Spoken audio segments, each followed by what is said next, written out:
Now, we all know I've gone on record on multiple occasions as saying that while initially I was enthralled by the concept, premise, and at least perceived originality of Assassin's Creed, I've since become thoroughly bemused as the franchise has been slowly but surely sucked drier than Keith Richards' face. Simply put, it's a brilliant concept that's somewhat despoiled by the spotty science fiction that fastens each figurative boxcar to the money train. And so long as I'm extending this beleaguered metaphor, one mortal truth I think we've all discovered at this point is if you blow the whistle on that money train loud enough, eventually your gormandizing horseshit is liable to attract some fucking bandits, and that's precisely what befell Ubisoft this past week when they were sued for plagiarism by a Z-list sci-fi author called John L. Beiswanger, alleging that the concept of the Animus Machine and of reliving genetic memories of ancestors was first popularized in his 2003 novel Link. And I know what you're thinking, how could a guy with the word Wanger in his name be such a chundering fucking dickhole? Well, wonders never cease. But here's the thing, Mr. Wanger might actually have a case, because as some of you may or may not be aware, Assassin's Creed wasn't originally intended to even be a science fiction video game at all. It was intended to be a standalone work of historical fiction set in the Middle East, as a Middle Eastern assassin.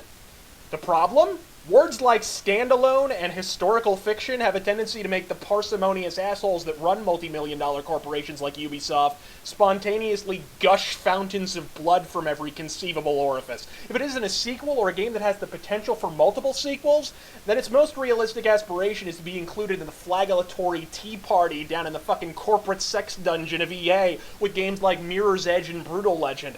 So some corporate cockbag stepped in and said, find a way to link different time periods so we can milk this series like a fucking cow udder. And so the hastily slapped together concept of the Animus was pinched out of Jade Raymond's narrow birth canal. And by narrow, I mean narrow enough that David Jaffe left his career in there.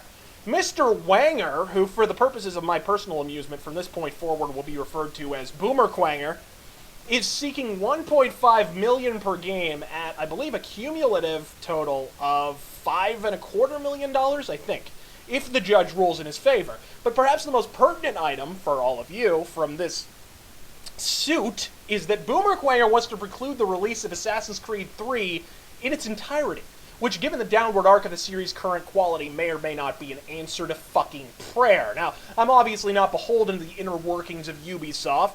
Judging by recent masterpieces like Splinter Cell Conviction, I can only assume the average dev meeting entails a daily paint-huffing competition, but I can say it is awfully convenient that with less than a year left until release, Ubisoft Montreal just happened to pull this concept, a concept that is staggeringly similar to the one in Boomer Quanger's book, from thin air, and in so doing prevent the shareholders from feasting on noxious French-Canadian flesh.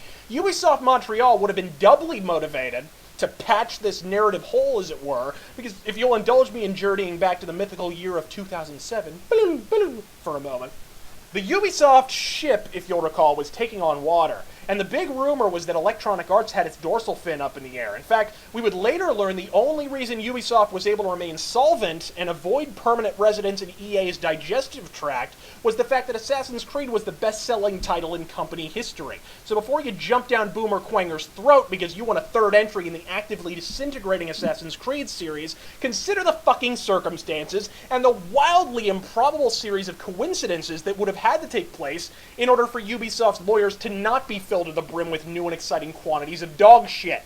And now, shrieking fanboy shitbags are fraudulently voting down this man's output on Amazon and openly admitting that the only reason they're doing so is because he's actively precluding Ubisoft from cranking out their latest banality deposit. Well, listen up, you pungent, quivering, blubbery mass of involuntary virginity. If this man was lying, if all he wanted was money, he'd sure as fuck not be seeking to block the release of Assassin's Creed 3, The Secret of the Ooze. He'd want that money train to be circling the globe for decades to come. Pause, put down the rancid bag of bugles, and consider how fundamentally flawed what you believe passes for logic truly is. I'm not saying he's correct, but I am saying that the only circumstantial evidence we have at hand strongly suggests that he is, and consider telling Ubisoft to fuck themselves and give this man what he may or may not be owed. I'm RazörFist. God, fucking speed!